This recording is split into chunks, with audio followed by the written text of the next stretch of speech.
আচ্ছা কাকু, আমার দুটো কোশ্চেন আছে। বল।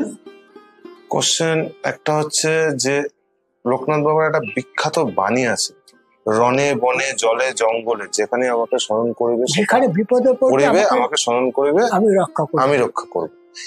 এই বাণীটার মাহাত্ম্যটা মানে নিশ্চয়ই তো ওনার মধ্যে কিছু একটা ছিল, ভগবান বিরাজ করতো বা উনি স্বয়ং ভগবান, গুরু একজন, সে বিষয়টা এই শব্দ বা এই বাণীটার মানে।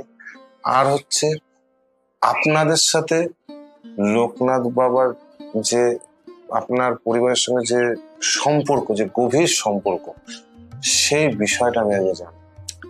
খুব ভালো প্রশ্ন করেছ। লোকনাথ বাবার যখন 30 বছর বয়স, মানে যেটা জেনেছি, লোকনাথ বাবার যখন 30 বছর বয়স, উনি তখন সাধনার একটা ধাপ পেরিয়েছে। ওনার সাথে ভগবান গাঙ্গুলি, বেণী মাধব রয়েছেন, একটা ধাপ পালিয়েছেন। হঠাৎ একদিন ভগবান গাঙ্গুলি ওনার বিরুদ্ধে প্রশ্ন করলেন, লোকনাথ, তোমায় দেখে তো মনে হচ্ছে তুমি কিছু চিন্তা করছো। তখন বললো, বাবা,